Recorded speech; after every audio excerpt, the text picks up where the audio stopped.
Hey guys, welcome back to the BuzWeaver channel. And in today's top stories, a little bit of local news here in the state of Georgia. From the Atlanta Journal-Constitution, Governor Kemp signs bill allowing concealed carry of handguns without a license, also known as constitutional carry.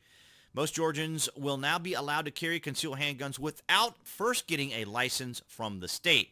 Making good on a 2018 campaign promise, Georgia Governor Brian Kemp signed Senate Bill 319, referred to by backers as constitutional carry, as I just mentioned.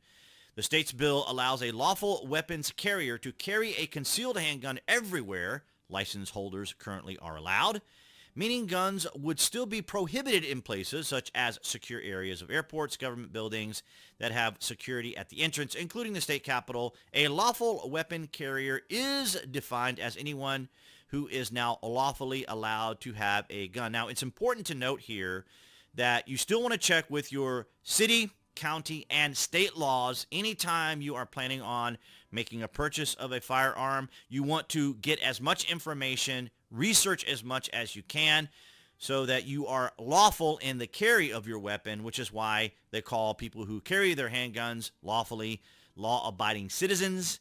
Well, I say that just in a way that people who are law-abiding, right? So they don't use their weapons in any malicious manner or in a criminal manner.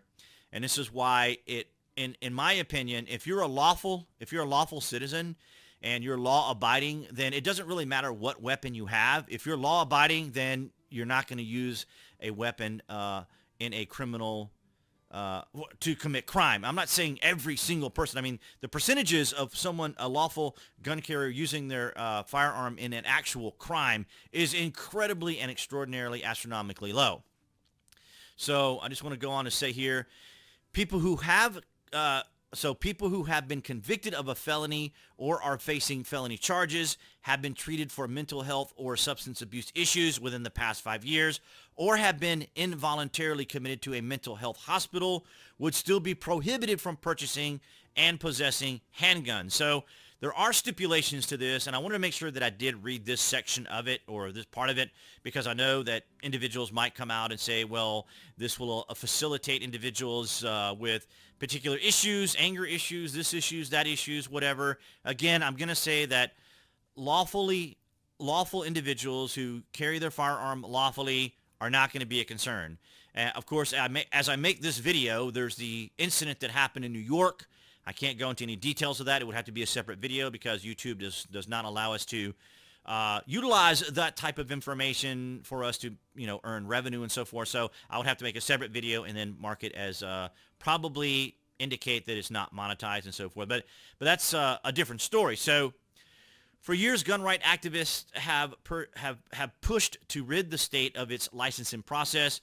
But that proposal picked up steam this year when Kemp, who faces a stiff GOP primary fight for re-election, said he supported passing permit license carry legislation. Now, it's important to note here, my father and I did renew our permits 2 years ago. It was just like right after the pandemic happened and we were all required to wear masks and everything. I remember going there to the courthouse and so forth, and we weren't wearing our mask in there, but people in there were wearing masks, but that's irrelevant and beside the point. But the reason I say I would still prefer to have a permit is because, well, before we get to that, I'm getting ahead of myself. So I just wanted to mention here, so constitutional carry in Alabama, Ohio, Indiana, Georgia, and 21 other states. Now, as I understand it, it's a total of 24.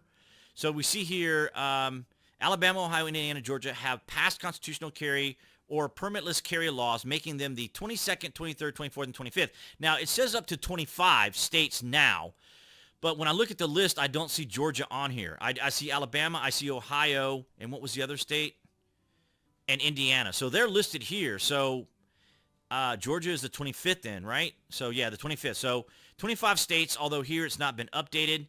But as you can see here, you can see the various states that do allow for constitutional carry, which is pretty significant when you look at it here on the map. All the states that are in green are permitless carry. And then, of course, you see those in yellow are permit required.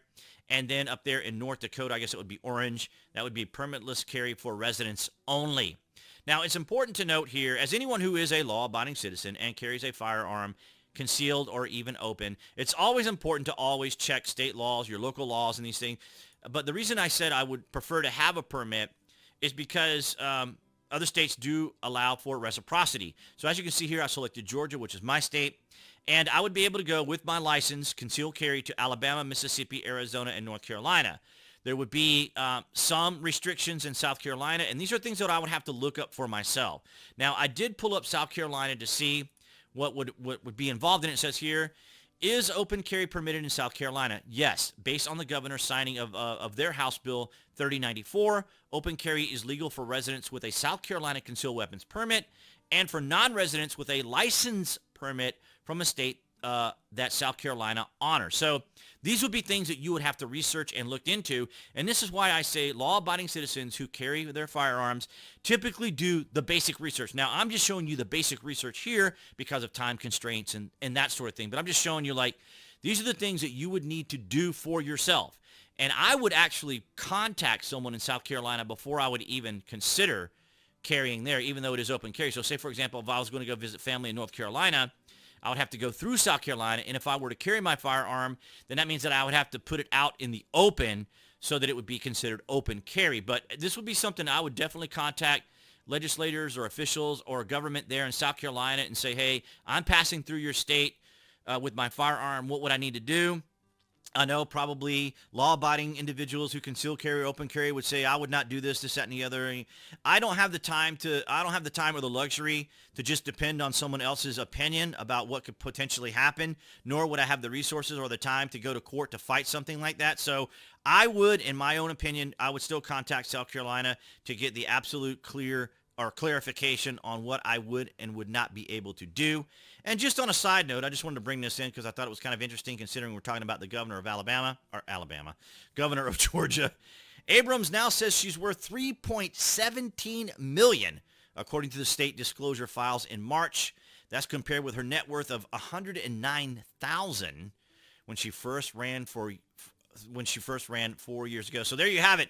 Become a politician and make millions and millions of dollars. Now, of course, I'm being a bit hyperbolic. If you guys want to read the actual article itself, this is kind of trending here in the state of Georgia. It's all over my Facebook.